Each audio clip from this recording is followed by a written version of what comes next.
Yo, what's going on, guys? It's your boy. Welcome back to another video. So today I'm going to be ranting about a bunch of different things. This is going to be another episode of Unfiltered Talks. I got a lot of different movies that are coming out that people are hating on before the movie even comes out, and it's driving me insane, and I want to talk about it. And I also want to talk about the movie The Marvels because, once again, a lot of people are hating on the movie, and I found out recently that a lot of the people who are spreading so much hate about the movie haven't seen the movie.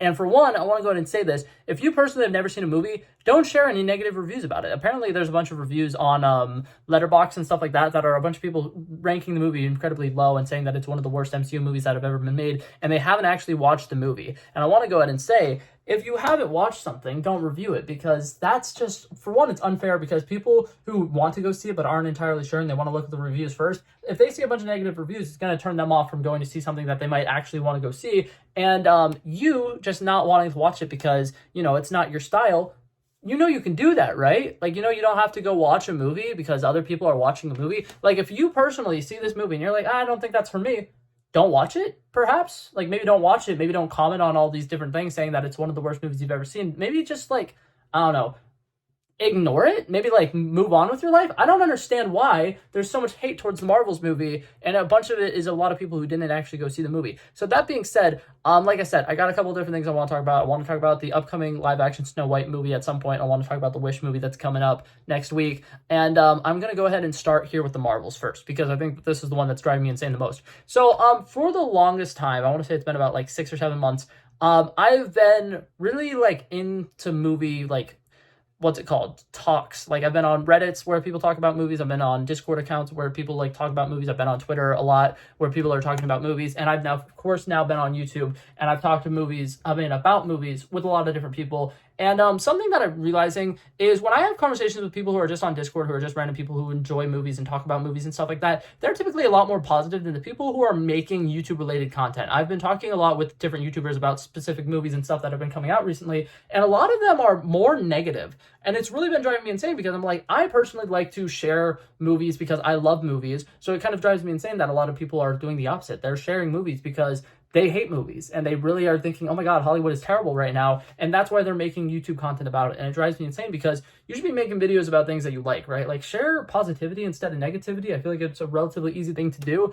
And I don't understand why so many people are making YouTube accounts just to talk crap about movies that they don't like. Like, that doesn't make sense to me. Why are you going out of your way to be a terrible person? But that being said, something that I noticed with the Marvels that has recently came out is I have talked to about 10 or so people that I know IRL who have seen the movie, who say that they really enjoy the movie and that they liked a lot of the things about it. They think it's a really funny movie. They love Kamala Khan in it. And a lot of the small little nitpicky things that a lot of people are saying makes the movie the worst MCU movie of all time really doesn't affect the general audience. And it's really driving me insane because I've noticed since I've talked to so many Marvel YouTube people about it, that a lot of them are saying it's super negative because they just want Marvel to learn a lesson and they want Marvel to start putting a little bit more effort into their movies. But it's bothering me because they're trying to make an example out of a movie that's actually okay. Like, it's not terrible. It's not by any means the best Marvel movie that's came out in a really long time. But I think as far as Marvel movies since Avengers Endgame, it is the middle of the road. I think that it's right on par with Wakanda Forever. And obviously Wakanda Forever had a lot of different things that it had to work through, and it had a lot of, rewrites and stuff like that that made it a little bit more challenging to come to the final product. But this did too. This movie was supposed to come out forever ago. It was supposed to come out before, Secret Invasion came out. And I think that's another thing that some people are kind of having problems with is they don't like the continuity, and they're like, Nick Fury feels like a different character. This Nick Fury hasn't experienced the things that were supposed to happen in Secret Invasion, so he is probably going to feel a little bit like a different character. And I think that, yeah, there's a lot of continuity issues going on with Marvel right now, and that they're working on fixing it, but the whole COVID thing really messed up their entire schedule. And then now that they kind of are finally getting to a point where they're going to be back on their feet and they're going to be, able to put content out at the pace that they want to, the actors and writers strike happened and took 100 and something days out of their schedule. And now it's going to go back to being like a big mess. But that being said, to talk about the Marvels and things that I really liked about the Marvels, if you are a Marvel fan, right, and you really like these characters, you would love this movie. I'm going to go ahead and say it again. If you are a fan of Captain Marvel from the comics, I feel like this is one of the first times Captain Marvel actually feels a little bit more like Captain Marvel from the comics. I will say this, their writing for her has still not been very great, but it's slightly getting a little bit better with this, and I feel like her character in this feels a little bit better than she did in Avengers Endgame and Avengers Infinity War. I feel like they fixed her character a little bit here. And then if you love Kamala Khan, this is 100% Kamala Khan's movie, and this is an incredible movie. And I think that this movie surprisingly sets up the Young Avengers incredibly well. And if you watch this, you'll probably feel so much more anticipation for upcoming Marvel events. I feel like I walked out of this theater more excited for the future of the MCU than I have when I watched Guardians of the Galaxy, than I had when I watched Ant-Man and the Wasp: Quantumania, than I had when I watched Wakanda Forever. Like, this to me is one of the first movies that actually feels like it's setting up things that are going to get payoff. It actually is setting up things that we've been wanting to see. And I think that it does such a great job with that. And it's driving me insane that a lot of people on the internet are just complaining about it because it's a full female cast. And I will say this, one of the main complaints that I've heard that is an actual like kind of valid complaint a little bit is the villain not feeling the best. And I kind of understand that. I really think that they did a good job explaining her backstory, but some of her like main goals don't really work as well. She doesn't feel as menacing as she probably could have.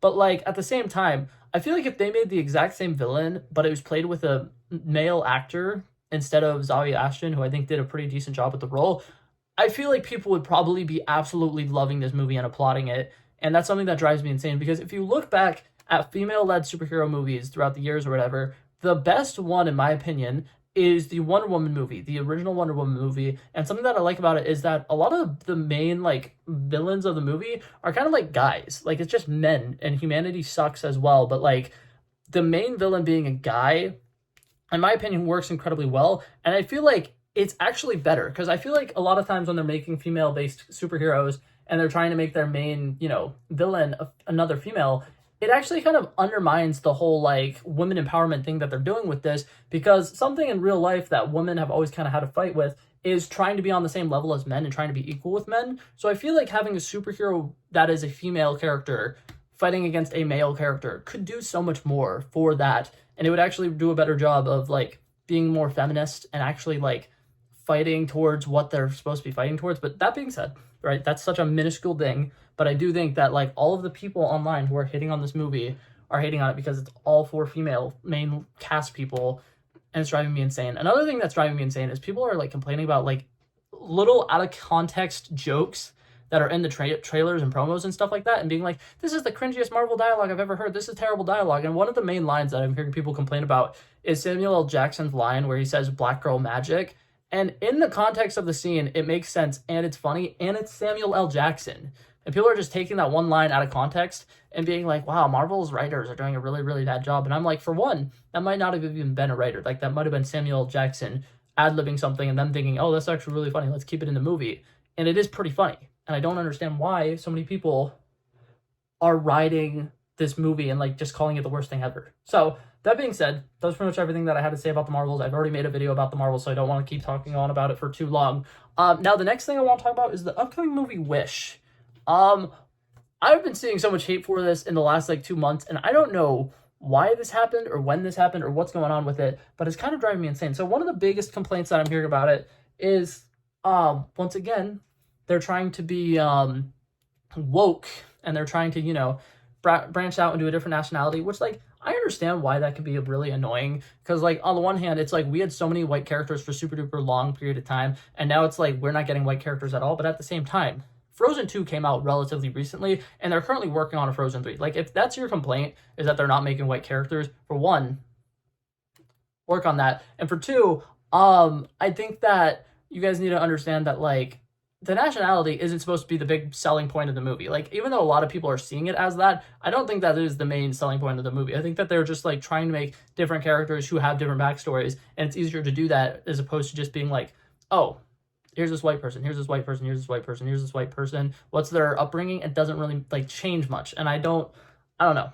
I'm going to stop with that argument. But one of the main things that's bothered me about this movie is so many people are complaining about it before the movie comes out, saying that Disney is one of the worst, like, movie franchises ever, and that they really need to stop, and that it's losing all of its magic, and they're hating on the animation, which, on the one hand, I see some shots and I can see where they're coming from, but on the other hand, it's like a storybook form of animation. Like if you go and you pick up like a bedtime story, right? An old little children's book, and you flip through it, it looks very similar to how this movie is animated. And I think that that was a deliberate choice to make it feel more like a storybook kind of feeling. And a lot of people are just saying the animation looks incomplete. The animation looks like terrible. The animation looks bad. And I'm like, maybe give the movie a chance, because right now they're just showing you little clippets and stuff of the movie. It could be like a thing where as the story progresses, it gets a little more detailed and stuff like that. Or when there's specific scenes where they need more detail, they add more detail. Because for the most part, the background is the part that people are saying looks incomplete. And I feel like that's the thing. You're not supposed to be paying attention to the background. You're supposed to be paying attention to the people up front. And another thing that bothers me about it is it's kind of similar to an animation style of a Netflix movie that came out this year that was very well perceived, which was called Nimona. And it also felt like this storybook style of animation, which I think is pretty cool. Like, I think it's pretty decent. And I think a lot of people need to understand that, like, when you're watching the movie, you're going to be getting into the movie and you're going to actually be watching it for the story. And if you're not watching it for the story, why are you watching it? And supposedly, not supposedly, but like the goal for every movie is to captivate you with the movie and get you, you know, hooked on the story and what's going on. And you're going to like the characters and stuff. You're not going to be focused as much on the animation because you're going to be watching the story and you're going to be watching the characters who, in my opinion, do look like they're animated pretty well. Now, that being said, obviously, there are parts of this that look a little cheaper, and it is, one at the end of the day, it's a movie for kids, and I think kids are probably going to respond pretty well to this movie. It looks like it's going to be good. And another thing, people keep complaining that Hollywood is nothing but live action remakes and sequel after sequel, and they just keep redoing the same three things over and over again.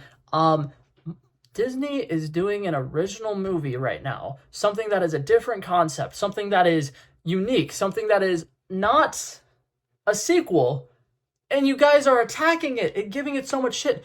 If you guys don't go watch the Wish movie, I hope you guys know that you guys are responsible for the next like 17 live action remakes that we're getting, because part of the reason they keep having to do live action remakes is it's the only thing that is making them money. A couple years ago, they released the movie Strange Magic. That movie made absolutely zero money, so in order to make up for that, they had to make a live action Little Mermaid movie. They have to make a live action Beauty and the Beast movie. They have to make a live action Moana movie. I don't believe that they actually have to make a live action Moana movie. I think Dwayne "The Rock" Johnson just loves himself and he's so self-absorbed, and he's like, Maui was one of my favorite roles.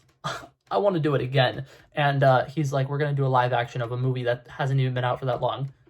I digress. I have beef with, what's it called? Dwayne "The Rock" Johnson, because of some of the stuff that happened with Shazam 2 and the Black Adam movie, because he changed so much of the script and he tried doing so much to kind of bring Henry Cavill back to DC. And then when James Gunn had to let Henry Cavill go because he wasn't a part of the plan, everybody got so mad at James Gunn, and it was literally like Dwayne "The Rock" Johnson who was like, I'm bringing Henry Cavill back, even though that wasn't the DC's plan. That was Dwayne "The Rock" Johnson's plan. And so a lot of people were kind of attacking the wrong person for that. But anyways, not the point. Getting off topic here. But yeah, so I just wanted to talk about that. Whenever Hollywood is making something that's original IP, you guys should give it a chance before just immediately being like, it doesn't look complete. It looks like it's going to be really lame. And another thing is, people are complaining about the song. There is one song released that is from the villain, and it's called like, "This Is the Thanks I Get." I guarantee you that's probably a song that happens in the first maybe like 35, 45 minutes of the movie. And if he has a power ballot, they're not going to reveal it on the internet before the movie comes out. Like, it's probably something they're going to wait until the movie's out to release. And I really hate it because a lot of people are like, I remember back in the day when all the villains used to be super serious and dark. And they're comparing him to like Mother Gothel, and they're comparing him to like Dr. Facilier from The Princess and the Frog. And it's driving me insane because I'm like, okay, but also Hercules. Hades is such a campy villain. He's such a funny villain. He's somebody who isn't somebody you can take super seriously. He's not somebody who's super scary. He's somebody who's sarcastic and silly. And I think that with Chris Pine being the actor who's playing the villain in the Wish movie, he's probably going to be the same style. Like, he's going to be somebody who's funny. He's going to be somebody who's like, he's menacing and he can do evil things, but he's also going to be somebody who's kind of funny. And at the end of the movie, you're probably going to really like his character as well. And I just think that it's crazy to me that so many people are just hating on that character and that performance before the movie even comes out, because they're comparing it to characters that aren't even remotely similar to what they're going for.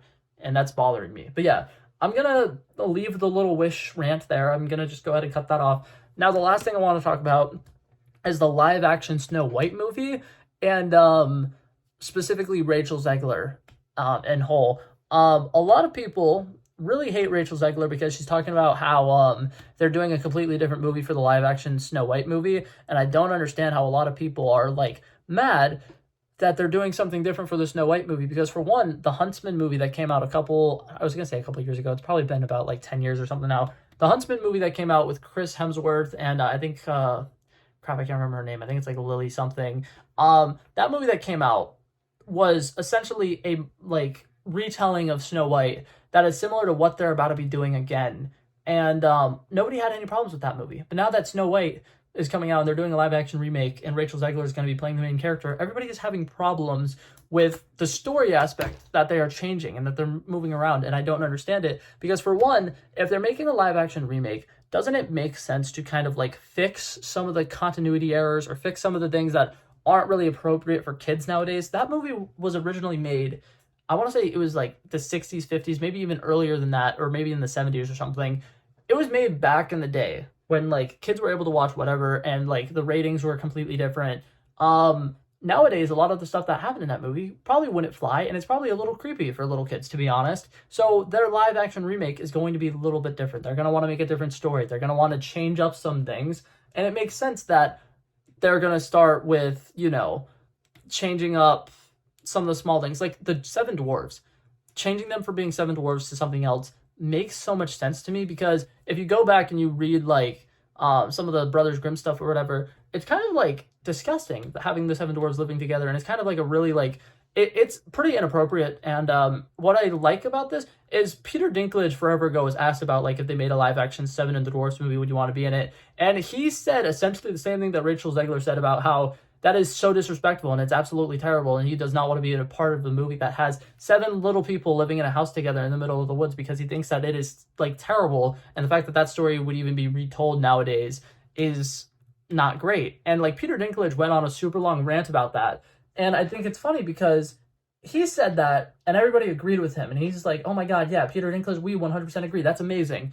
Rachel Zegler says essentially the exact same thing, and all the people are like, Rachel Zegler is terrible. We don't like Rachel Zegler. She's a horrible person. Oh my god, this person's terrible. And I hate that. It makes me so upset, because she's a relatively talented actress. She's definitely proved herself in a couple of her roles. She's done things on Broadway before. Like, she's somebody who has talent, and I guarantee you they're not going to just cast somebody just to cast somebody. She's probably got the vocal range that they were looking for Snow White. They probably have the acting chops that they're looking for somebody who can play Snow White.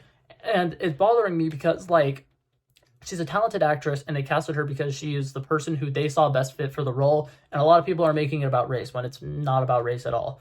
And yeah, but that being said, I'm just going to leave that here. I do also want to go ahead and say this. I know that this video is going to get me a lot of hate. So if you want to comment down below because you completely disagree with everything that I just said, go for it. I'm ready to have arguments in the comment section, but this is just stuff I've been needing to get off my chest for a while. So that being said, thank you guys so much for watching. I love and appreciate you guys so much for checking it out.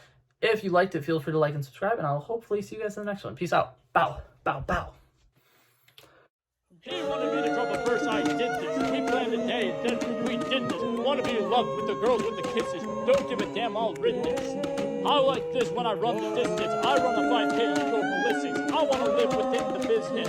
Buy more than what's on the clearances. You're getting big because I know you're a physicist. I wanna deny this shit, I'm unlimited.